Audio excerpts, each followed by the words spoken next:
Kita baca kebenaran firman Tuhan buat pagi hari ini, Lukas 7 ayat 24 sampai dengan 35.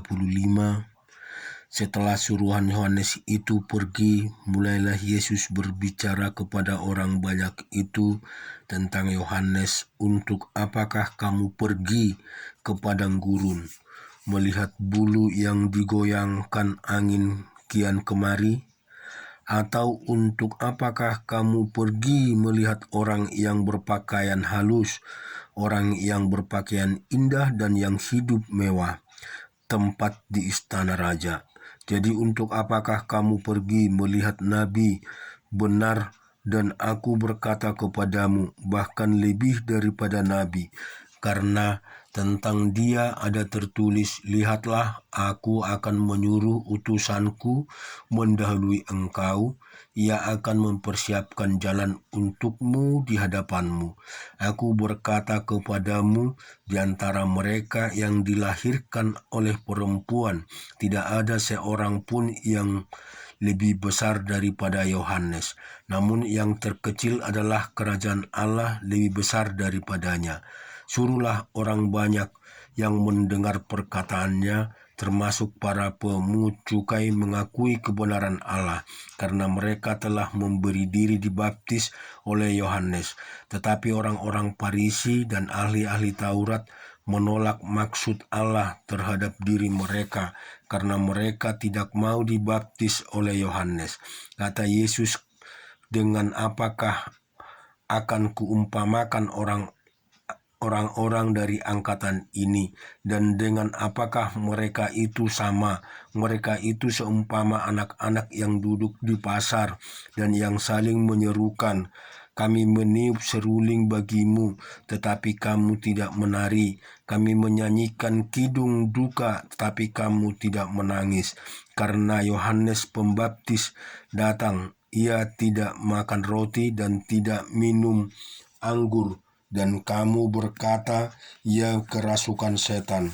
Kemudian Anak Manusia datang, ia makan dan minum, dan kamu berkata, lihatlah, ia seorang pelahap dan peminum, sahabat pemungut cukai dan orang berdosa, tetapi hikmat dibenarkan oleh semua orang yang menerimanya.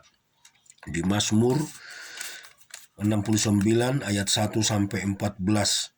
Untuk pemimpin biduan menurut lagu bunga bakung dari Daud. Selamatkanlah aku ya Allah, sebab air telah naik sampai ke leherku. Aku tenggelam ke dalam rawa yang dalam. Tidak ada tempat bertumpu, aku telah terperosok ke air yang dalam. Gelombang pasang menghanyutkan aku. Lesu aku karena berseru-seru, kerongkonganku kering, mataku nyeri karena mengharapkan Allahku. Orang-orang yang membenci aku tanpa alasan lebih banyak daripada rambut di kepalaku. Terlalu besar jumlah orang-orang yang hendak membinasakan aku, yang memusuhi aku tanpa sebab. Aku dipaksa untuk mengembalikan apa yang tidak kurampas. Ya Allah, Engkau mengetahui kebodohanku. Kesalahan-kesalahanku tidak tersembunyi bagimu. Janganlah mendapat malu oleh karena aku. Orang-orang yang menantikan Engkau ya Tuhan Allah semesta alam, janganlah karena noda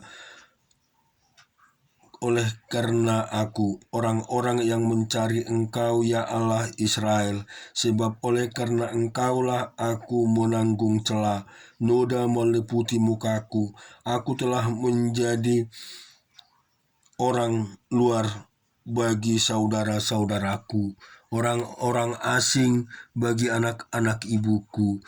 Sebab cinta untuk rumahmu menghanguskan aku, dan kata-kata yang mencela Engkau telah menimpa aku.